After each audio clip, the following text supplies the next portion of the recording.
Noel Clubb here in the Clubb Tracks TV show, and welcome to Spanish Sports World Network on Zingo TV, channel 250. Please remember to download the Zingo TV app from respective iOS and Android app stores, as the app is absolutely free. And while you download, please make sure to rate and leave us a comment because we always want to hear from you folks. We sure do. And also, Zingo TV is also available on Google Chromecast, Amazon Fire, and Fire TV sticks. Roku and Roku sticks are also available on all smart TVs from 2016 forward. All right. Thanks to the viewers watching the Clubb Tracks TV show around the world. Thank you for joining us. All right, it's time to introduce our cool and awesome guest here on the show this evening. He's an American drummer, singer, songwriter, and record producer from Westchester County, New York. We're discussing of course, his work he's done in the past. And his latest project he's working on, of course, with John Entwistle's Rarities Exhumed Volume 1. Please welcome to Clubb Tracks TV show, Steve Luongo, to the show. Welcome, Steve. Nice to be here. No, thank you, man. Thank you. Right, thank you. Real pleasure to have you here on the show. Yeah, it's nice to be here. I wasn't sure what we were going to do with the Restream link in the beginning because I use it too, and they were chattering on each other. But here we are. We made it. Here we are. We made it. Whew, thank God. Yeah. You never know which way this ball is going to bounce, you know? So true, right? We do these live shows, and every week it's always an adventure, to say the least. So we made it. I love your backdrop, by the way. Is that Star Wars? Thank you. No, it's actually the couple of observatory on the space station. Oh, very cool. Because it's the background that I use for my show, which is why, I wanted to make sure we could connect. So I jumped in a little early, but I wanted to have something that wasn't my recording studio or gold records or drums or anything else. So I figured space is my natural habitat. So here I am. Right on, man. Right on, man. I love space too and space rock. So yeah, here we go.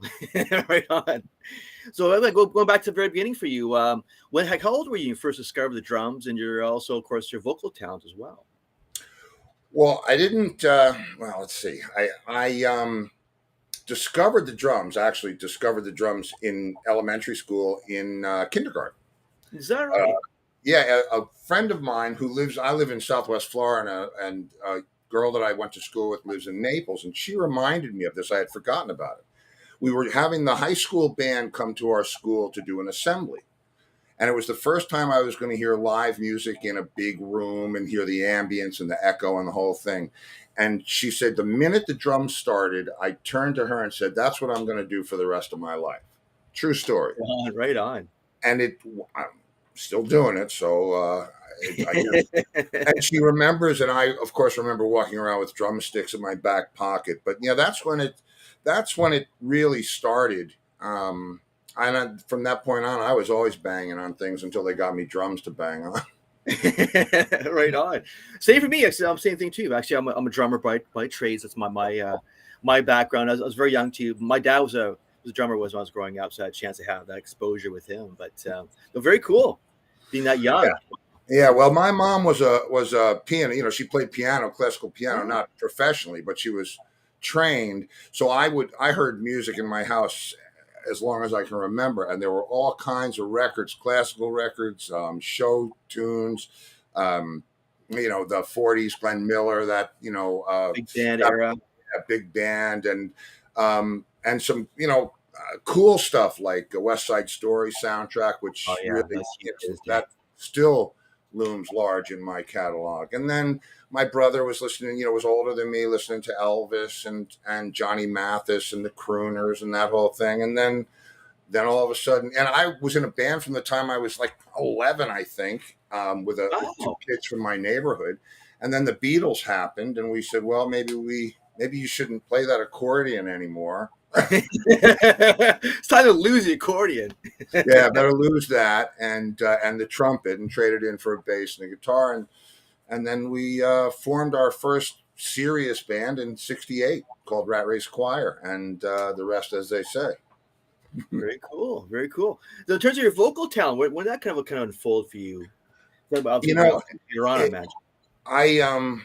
It's funny. I was join any musical thing that in school, choir, band, anything I could get into, for a couple of reasons. I hated school. And all, I mean, I hated it because I was frustrated with it. I wanted to learn the things that I knew I wanted to do. I knew I wanted to pursue music, and they made it very hard. In my school in White Plains, New York, you couldn't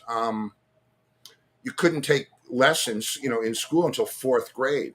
By the time I got to fourth grade, I had been playing for 3 or 4 years. I started the minute I got home from school in kindergarten. It was bang on things, spoons, and it started with that. Then it turned into it just the progression happened. Yeah, drum So kits.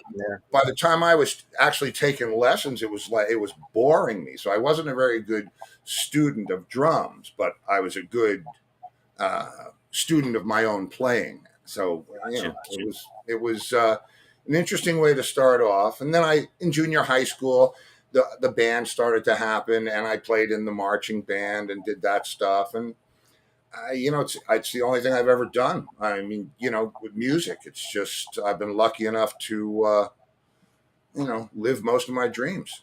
No kidding. Yeah, that's phenomenal. So what bands when you're growing up, besides the Beatles you mentioned there, what other bands or artists that kind of big impact on you growing up, musically speaking? Well, since you're a drummer, you'll get this. When I was coming up, when I was growing up, there were two drummers in the world that you paid any attention to: Buddy Rich and Gene Krupa. Right on. You were either a Gene Krupa guy or you were a Buddy Rich guy, right? And that was the argument in school. Oh man, Buddy, no, Gene, no, Buddy.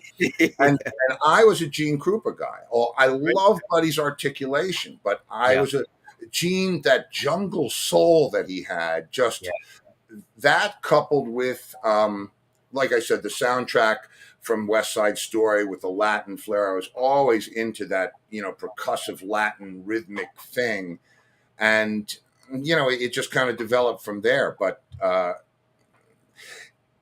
guess, from Gene Krupa, then the Beatles came out. But with respect, Ringo, I wanted to be like a monster player.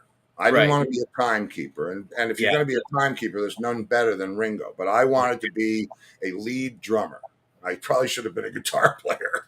But I wanted to be in a musical situation where I could overplay, and because I could. Right. So, one musical situation led to the other, and I was able to play and learn and do the music that I loved. And it's been a trip, man. It's been a great trip. No kidding. Well, moving on to an obvious question here, on this very point is, how did you actually meet John Entwistle? How did it start off? Well, Entwistle, that's an interesting story. I had been, I'd always been into the English bands. I loved Led Zeppelin. I loved the LP, Pink Floyd, The Who, all of it. And as kids, we covered all that stuff, right? I mean, we covered it. I mean, we covered it well.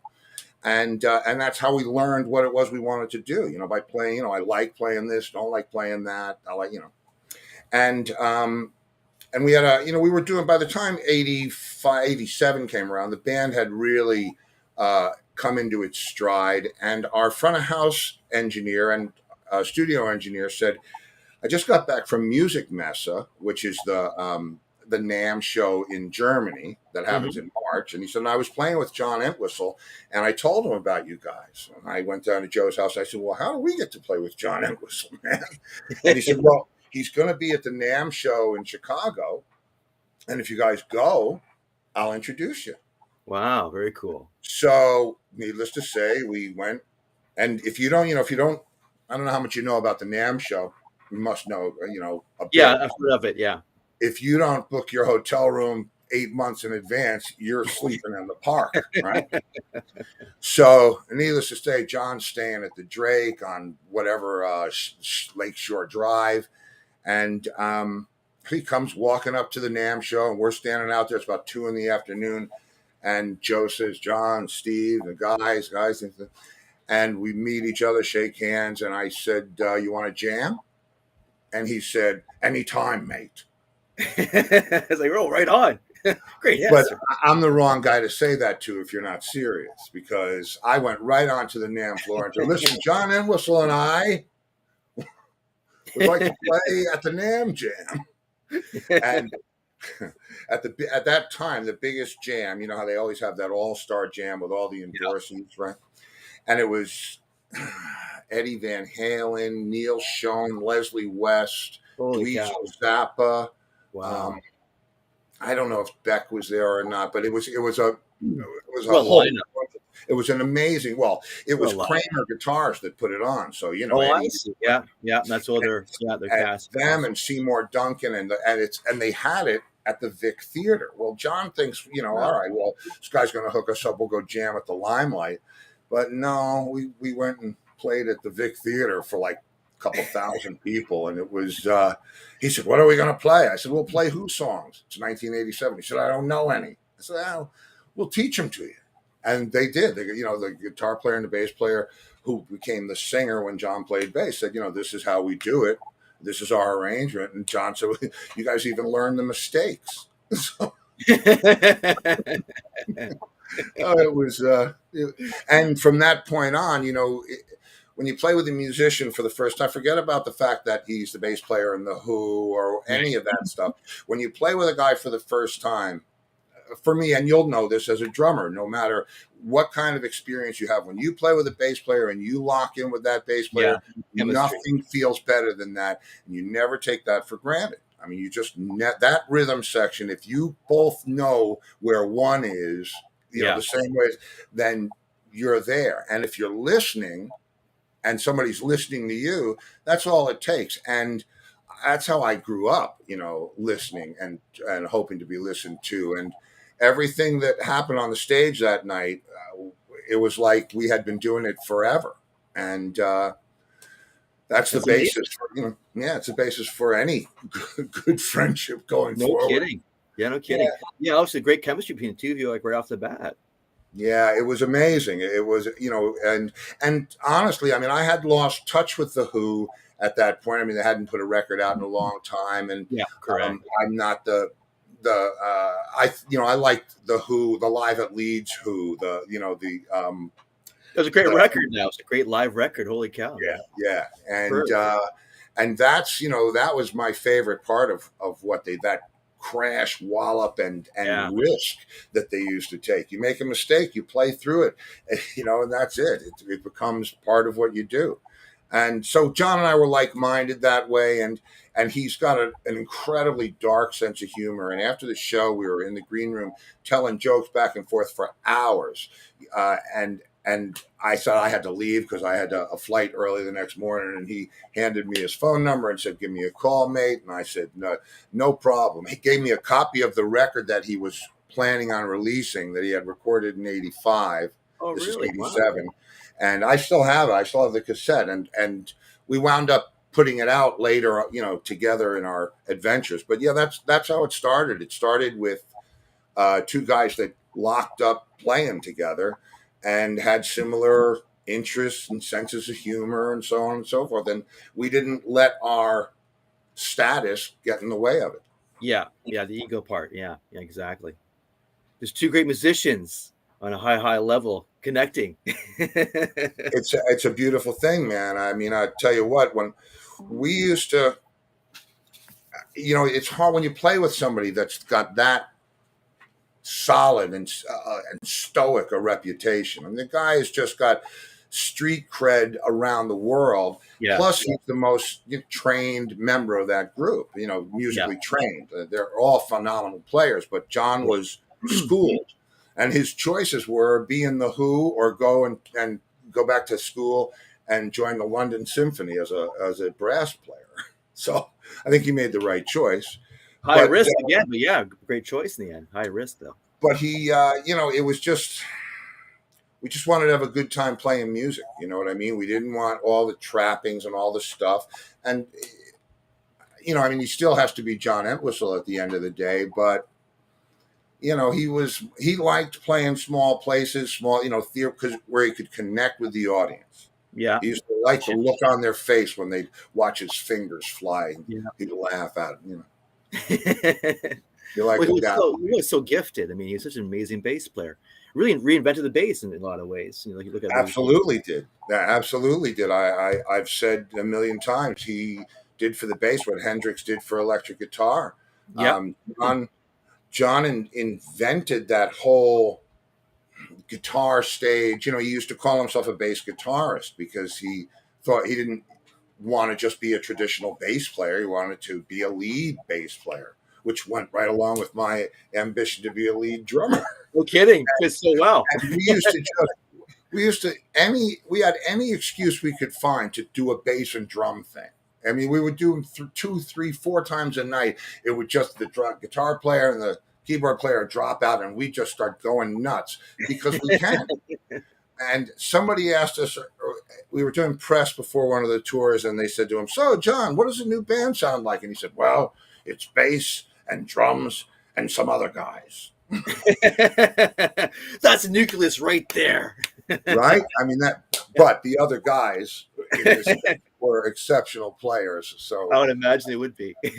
but they knew, everybody knew what John wanted to do. I mean, the guy wanted to go out there, play furious music, take risks, take chances, play new stuff, go places he's never gone before musically. And everybody got that. And everybody was thinking the same thought at the same time, which is why it worked. Yeah, exactly. That again, that chemistry thing. Yeah, right on though, man. That's what I said. Superb little story there again. Superb stuff. Well, hey, moving on. So I got to ask you too.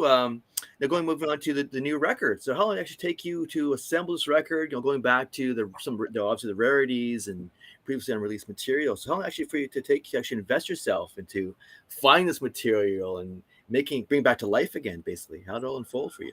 Well, I've had it all for years. I've had it all. What it is, what the rarities is based on. People ask me, once John passed, it's been 20 years, right? Over 20 years. Yeah. And right. People are saying, yeah, is there anything else? Can you release anything else? Do you have anything else that we recorded?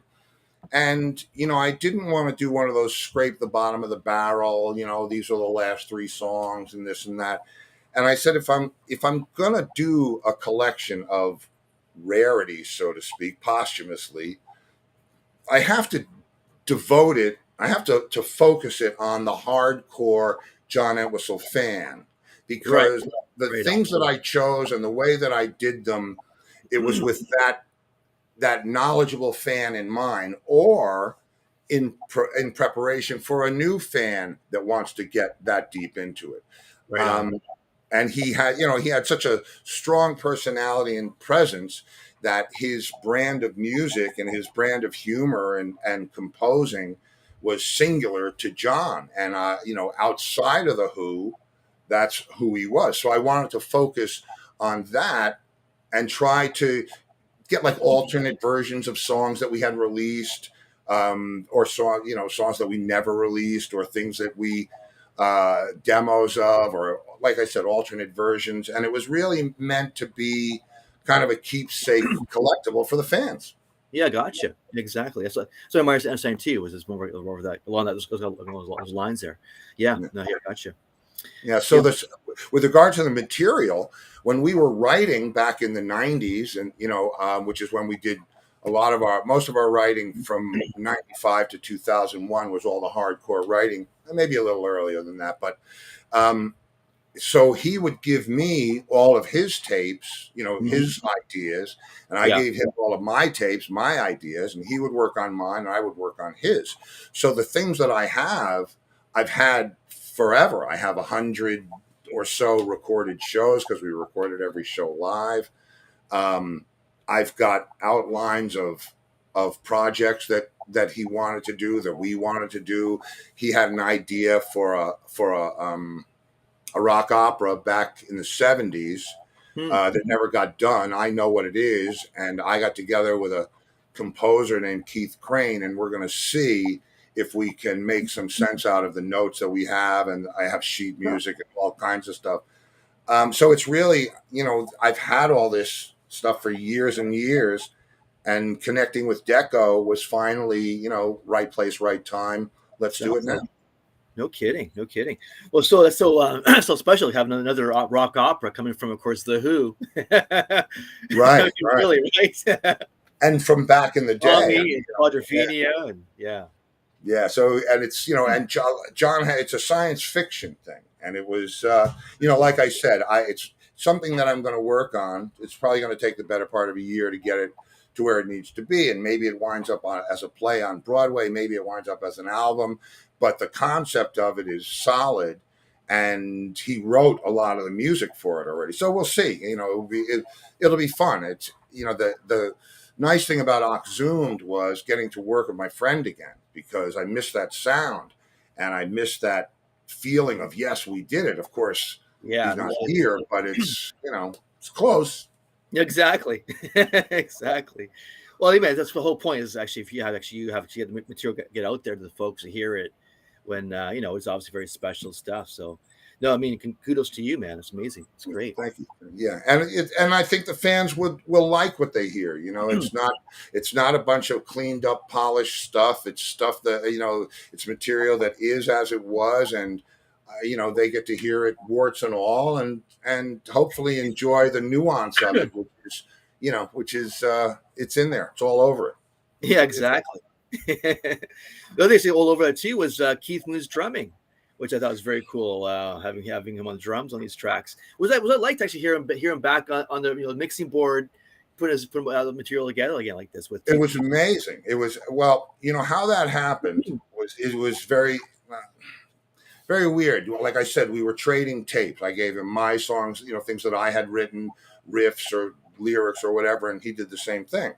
And we were playing the tapes back and forth to each other in England. And he played me the Bogeyman track. Oh, yeah.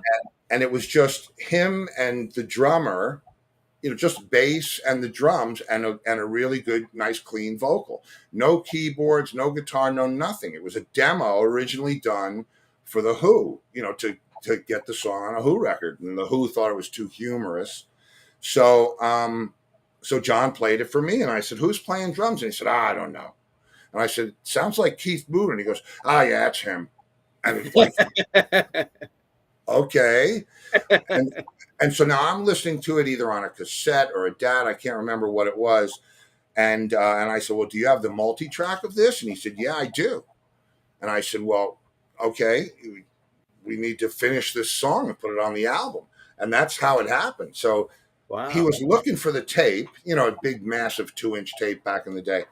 And he has a tape room for all the tapes that he's ever done in his career. It's kind of amazing. And he couldn't find the tape, and he's leaving the room, and he hears this big bang, and the tape that he was looking for fell over and was labeled on the wrong side, and he found it. And he said, it scared the hell out of me. I said, well, Mooney didn't want to be left off the record. So, here you go. There's a sign. And it was in the third floor of his house anyway, which we're all convinced was haunted, but that's another story. Eh? But yeah, man, it was, and so he found the tape, and to play on a record, because I did the vocals and the backing vocals from John and percussion and different things, and of course we produced the tracks together. But to be working on a track with Keith Moon on drums, so cool, pretty amazing. I mean, it's surreal. Very surreal. I mean, yeah, it's incredible. And you could just tell. It was funny because, I guess you play with the guy for all those years. You take those big fills and all that for granted. So but if you're not in that band and you grow up with all the drummers and then all of a sudden you hear that, for me, it was like, wow, yeah, that's gotta be. Yeah. So it was fun. It was a great experience. And I have other demos that they did together that they didn't finish.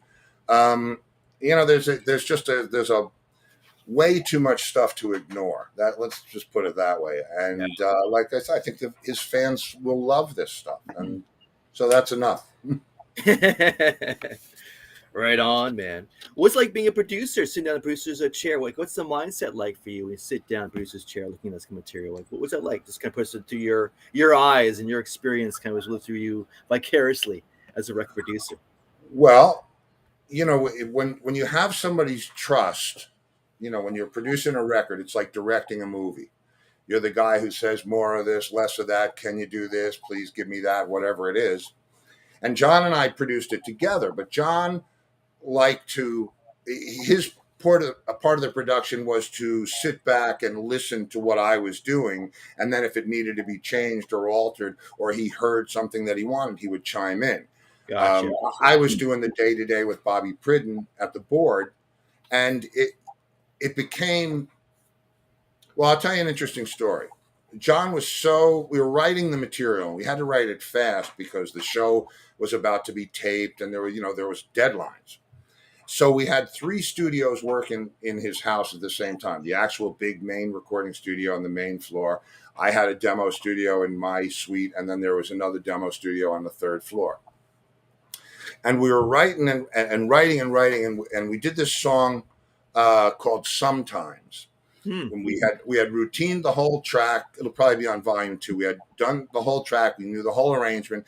And he comes down with one of those the composition pads, with the staffs in it. Yeah. The little one, not the real big one, but the little one.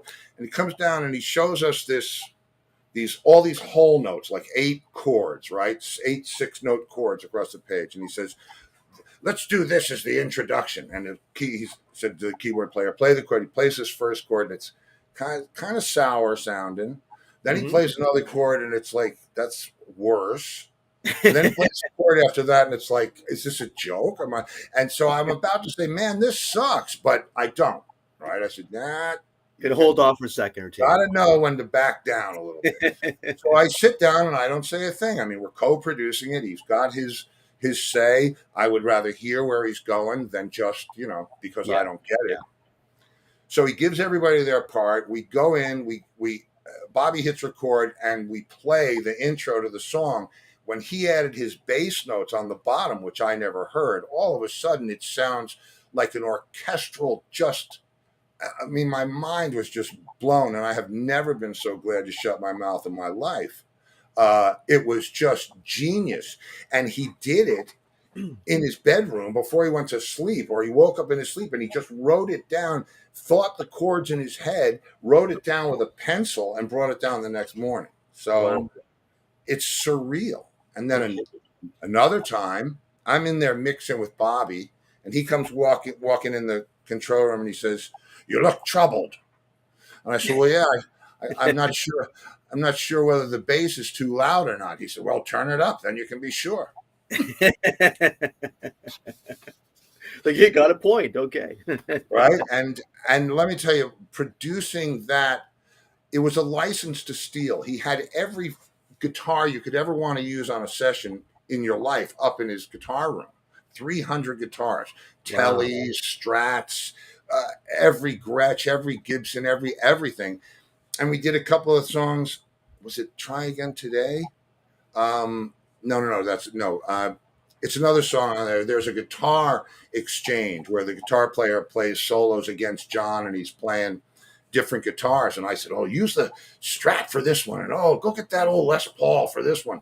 And it was like being a kid in a candy shop. You can't even do that in New York. I mean, you can hire it from SIR when they were still there, but we just had so much fun experimenting with things and doing different stuff. And he was just very generous with his contributions. It was a great experience. So producing it just felt natural, because if you're a producer and you're fighting the artist, that's going to feel horrible every minute you're in there. But if guys are wanting you to bring it together, or wanting you to orchestrate it, then you feel empowered and you're really at your best. So, it was a privilege beyond words. I produced all our records with John and all the stuff that we did.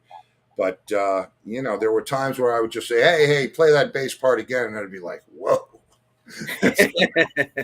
Especially John, and whistle a bass part. I mean, that alone is very amazing itself. But he was great. He was great about it. He was great about the whole thing. You couldn't ask for a better guy to be in a band with. And, when you're kids and you start, like I said, it's the only thing I've ever done. So I don't know, what it's like to work at Macy's, thankfully. Yeah, thankfully. Yeah. Well, somebody has to work there, and they have to do a great job. It's just, there's something for everyone. But yeah. getting to do this when you're a kid in a band, you put a band together with your friends and you're all buddies and it's hey yes against the world. And somewhere along the way, unless it's a very rare exception, you lose that. And as your band gets more famous and as your band gets more notoriety and as you grow older and mature into the person you're going to be, sometimes that causes friction or, a little dissonance in the thing. So when you're in your 40s, late 40s, and you finally find guys that want to rock the same way that you do, that's a blessing because now I know who I want to play with. I know who I am. I know what I'm doing. And you want to do that too? Let's go. Right on. Right on. Yeah. It's my kind of guy as well, man. Right on. Yeah. You ever get a chance to jam with Pete Townsend ever during the time of knowing John Wilson? No. And we were talking about it the other day. I did a show from Antigua with Zoe Carlton, and she said to me, Pete lives on Antigua. What about you and him and Clapton has a house down there too, doing a jam for the people on the island? And I said, it doesn't really work that way. I said, if there was something in it, like, if there was something in it that Pete wanted to do or Eric wanted to do, and they wanted to do it with me, that's different. Then you can put anything around that. But hey, Pete, you want to play this benefit? Nobody ever asks him that. I never played with Pete. I played at a rock and roll fantasy camp with Roger once or twice, but never got the chance to play with Pete. I'm sure that'd be quite a trip. I'm sure that would be right. There's still time. That's right. There's still time. Exactly. So right now, you doing much of all live performance wise? Like you playing other bands right now besides this project here? Well, I've always had a solo project. I have to be in a band. It's like if I'm not in a band, I feel like I'm disconnected. Yeah. So for years after, when John passed, I had been playing with Mountain with Leslie West. Very cool. Wow. Oh yeah, I love Leslie, man. He called me a few weeks before he died. And said, "Steve, I just moved to Florida." I said, "Great, man. How you doing?" He said, "I got one leg. How do you think I'm doing?"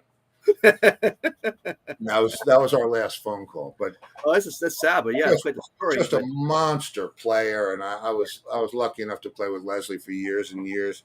But coming down here, I thought, now I've strayed myself off the track. You asked me, what was that? Where was I going? The guys I played too. I lost my track there too. Yeah, so did I. See what you're up there. Well, we were talking. I know we were talking about the different people that I played with. Playing with Pete Townsend. Right. Well, I sat with Pete. Pete and I did an interview for John's film together in his studio, and that would have been. There was nobody else there. You can't just play guitar and drums. I don't know that he would have wanted to do that anyway. But like I said, you never know what's down the road. But as far as the Who are concerned, Zach Starkey is absolutely the perfect only guy in the world that could do that gig. That story too alone is such a cool story. Like that, there he is. Like he's Ringo Starr's son, and the very guy that taught him, my understanding, was Keith Moon way back in the late 60s. That's right. So what a story.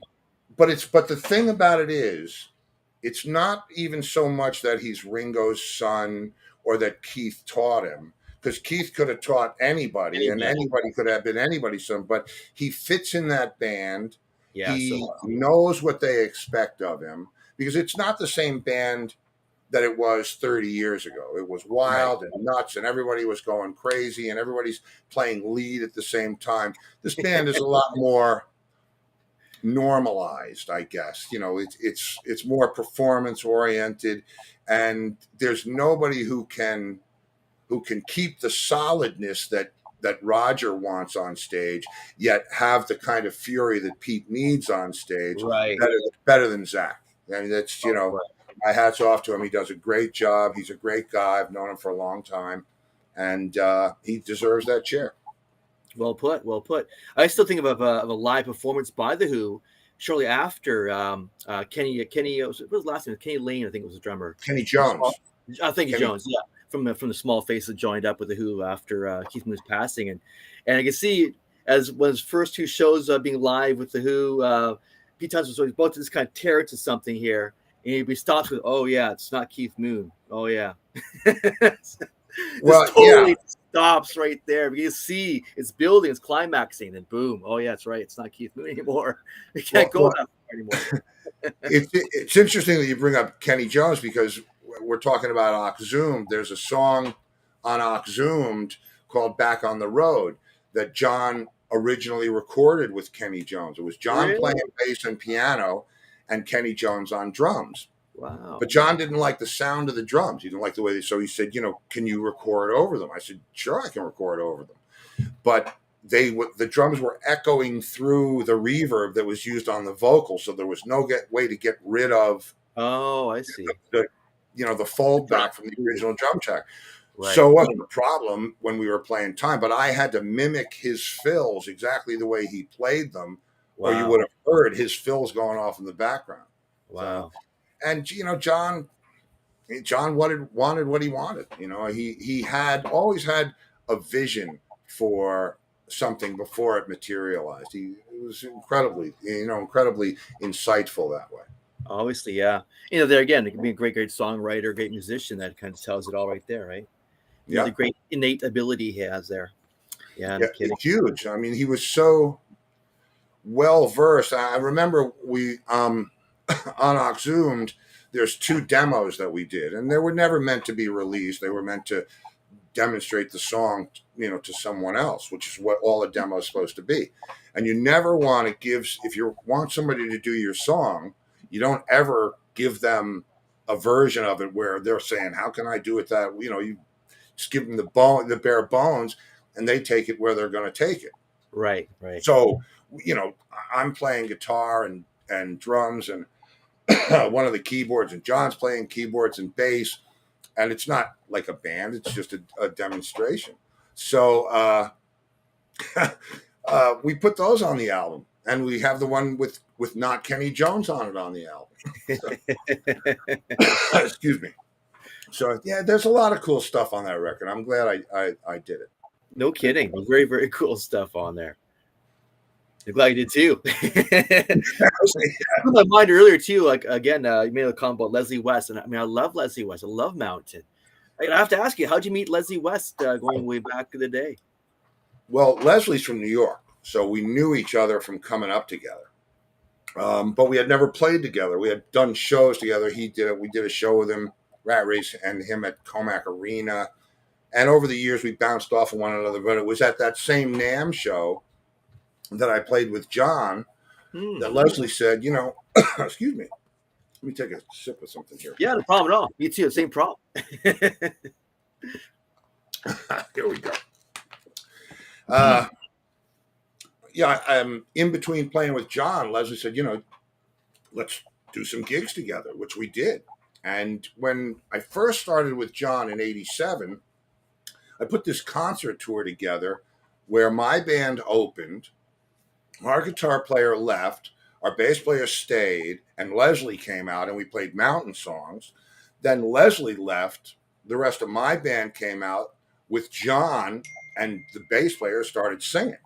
Wow. So that's how I started playing with Leslie. And then he said, wow, come on, let's go do some gigs. You're in.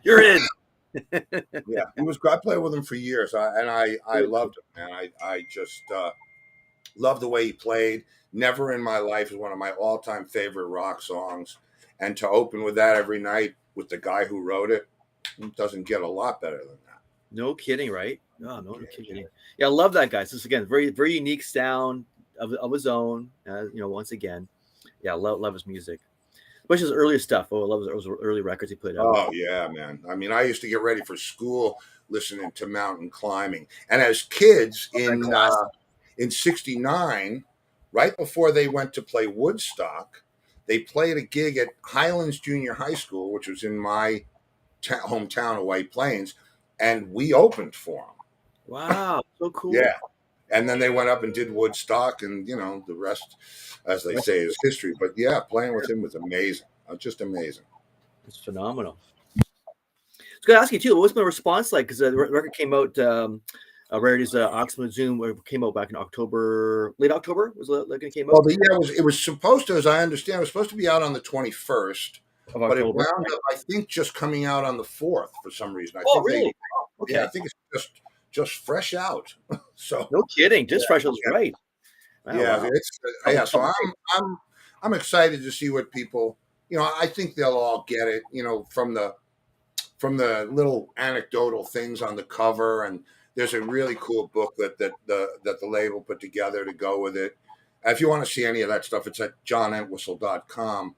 But I was really impressed with the way Deco put the package together, because I really wanted it to be kind of an adventure or a return to, earlier days for the fans to be able to go back and see, see this material and feel this music again, feel the sound. Exactly. Yeah. Exactly. Who did the artwork on this record? Because the artwork's just amazing. I love the artwork on this record. Lee Stokes is the guy who actually put it together. I designed the concept with John's son, Chris. Chris and I have been friends since he was 16, and I've known him most of his life. We've stayed close over the years. He's a great, great young man, and he's the one who actually named the album, because I called him up. I said, Chris, I have an opportunity to do a record. I have all this stuff, all this material. And he said, I said, I don't want to just call it John Entwistle Rarities. Right. And he's the one who said, Oxhumed, because John was the ox, and we're exhuming the old. That's right. Yeah. So I said, well, that's great. And now I have, how Entwistle is that? Oxhumed, I'm so now I'm thinking to myself, so my original idea for the cover was a bombed out Tower Records, right, in shambles, with all John artifacts all over the place and that kind of thing. And we kind of lost the Tower Records, left it as a, the impression of Tower Records is there. And I put, I said, Chris, what were some of the favorite things from, that you remember from your earliest days? And he gave me a couple of hints, and there were a couple of things that I knew, and we hid some stuff in there. And it's, it's quintessentially John, and it was a blast doing it. And like I said, Lee Stokes did the graphics, and Chris and I came up with the concept. Very cool. Yeah, I just love it. This is so unique, and to me, it does. You see a lot of these little emblems and images of John throughout the cover. So, and of course, his outfits and so forth. So, they're very cool. I love it. Yeah, we hid some stuff in there from old album covers, and just stuff that, like, if you were sitting with a hardcore fan, you had the CD together, and somebody said, what's this? Well, yeah, here's a story. Yeah, here's a story. But there's all kinds of things on there, and they all go with. There's a lot of folklore, as it would be, about John's house, Corwood, his house, his estate, and there's a lot of weird things that happened on that estate with regard to the afterlife and so on and so forth. So a lot of those things are indicated on there, and I think maybe the glowing shovel might give it away too. Yeah, no kidding. But it's fun, man. That's what it's meant to be. It's meant to be fun. And the thing that I missed the most was us coming up with whatever we were going to do next. We always had plans, and it was Entwistle that taught me he said, you think in terms of days and weeks and months. You can't do that. You have to think in terms of seasons and years. And once I got that vision on things with regard to my career, I was really able to understand what he meant by that. Because, for instance, I said to you, if we do the opera, it's going to be at least a year. We've started on it. I've started, going through some of the arrangements and some of the notation and that type of thing. But it takes, it's going to take at least a year to get that thing to be what it should be. And we're not going to know whether it gets there or not until we do it. So, it's a work in progress. But everything was. We were always talking about the future, what we might do, what we could do. He wanted to do film scores, and he was a brilliant composer. He would have been fantastic at whatever he decided to do. Yeah, well put. No kidding. He reminds me of actually of Mick Ronson a little bit. That'd be like the kind of creative source, writing so much behind the scenes. Doesn't get enough credit really for what he's done behind the scenes. Really. Yeah. Are we talking about Mick or Mark? Mick Ronson. Okay, Mick Ronson. Yeah, a fantastic player. Because it's funny because the same thing kind of applies to Mark Ronson, the guy who did the track with Bruno Mars. This is a guy who's been behind the scenes forever and has propelled all kinds of music. So it's a good place to be. It's a good place to be. It's you get to really be creative when when you're in that space, whether you get the limelight or not. It's having the outlet for the the music. That's what counts. That's what counts. Exactly. Yeah, precisely. Yeah. Chemistry is this bonus after that. So. Well, yeah, I mean, that's and as time goes on, that's what becomes most important is the chemistry. Do I get along with this person? Do I want to spend 20 hours of the day not playing with this person? We play great together on stage, but are we going to have fun? Do we want to do the same things on a day off? And it's not, being like movie buddies, but you don't want. You kind of want everybody breathing the same breath when you get to that station in your life.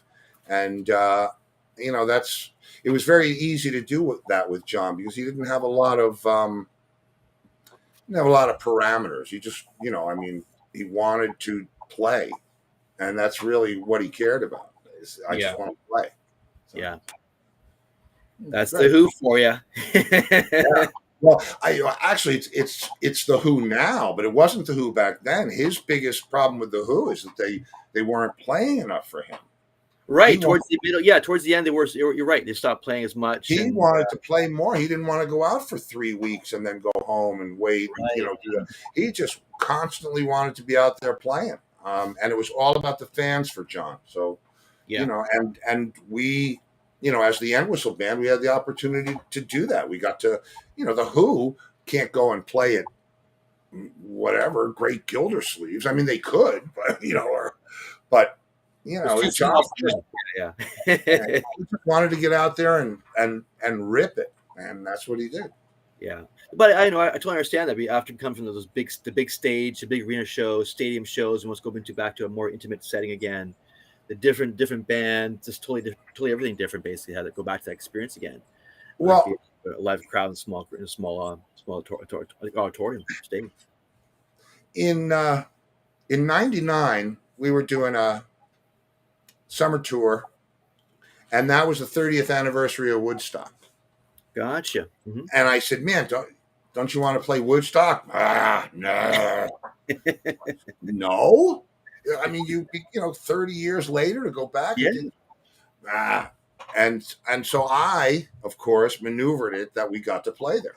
Wow, very cool. We played on the emerging artist stage, and they filmed the whole thing, and it was a horrible performance. We couldn't hear each other. Really? Nobody couldn't hear where the beat was. We were playing in an airplane hangar, and it was just nothing but echo. It was like being on autopilot. You couldn't tell whether you were playing too fast or too slow or who was doing what. And he said, "I told you," because those big things, he used some more colorful language, but they were challenging to play. He said, all he remembers was mud and Jack Daniels or something like, I don't know. And he said, and when I hooked it up, he said, "You're not going to like it."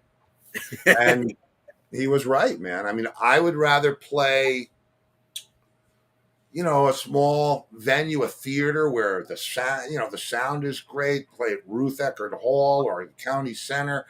And play to 1,000, 2,000 people, but 300,000 people. Did 299,000? Did that person hear it? Did they like it? Exactly. Right. It's too big, too huge. Yeah. Now, after all, too, as a fan back in the crowd, thinking, "Oh yeah, there's John. Yeah, right. Hey, how are you? I think I see him over there. Yeah, no, but it was a great experience, and we did, we had more fun going there and hearing him bitch about it. It's going to be this, it's going to be that, and joking about it. And then on the way home was, I told you. And so, but here I am. I've just done the 30th anniversary of Woodstock with the bass player of the Who. Right now, this has got to be, and I live not that far from there. I'm from New York, so it was let's drive home. And I'm expecting to get home and see John Entwistle dominates the 30th anniversary of Woodstock. And all I see is fire, rape, $5 water. Right? It's like, what happened? What happened? I didn't see any of that, thank God. But I mean, just crazy. It's so upsetting when I heard that too. It was like, oh man. Yeah. So anyway, so he was right. Well, hey, Steve, what a pleasure it's been having you here on the show, man. Real pleasure. Yeah, thank you, Noel. This has been a great time. It flew by. It flew by. Yeah, as always, it flies by, but it was an amazing time here with you. So before you go, where can people check out more on about the album online and order online? Where can people go for that? Yeah, well, johnentwistle.com. Leave out the H in Entwistle. And they'll find everything. There's bundles there. There's great promotion stuff. We even did a really cool piece of jewelry based on the Entwistle crest, like, from the Knights of the old. And it's Queenie is the jeweler who fabricated it, and she worked for Katy Perry. She did some stuff for Miley Cyrus, a bunch of very famous artists. And it just so happens that John's mother's name was Queenie, so we've got a little bit of fitting. Little juju in there, yeah. So johnentwistle.com, decoentertainment.com, or any of the outlets. It's out there, and we want you to hear it. So please go grab it. Right on. There you have it. Steve Luongo, John Entwistle's Rarities Exhumed, folks. Volume 1. Yes. Right on. So remember, folks, listening to TV for all the news. Watch it, hear it, read it, download, live it, love it, everybody. We'll see you again real soon. But thanks, Steve. What a pleasure. Thank you, Noel. We'll see you again, man. Thank you, man. Thank you as always. Thank you.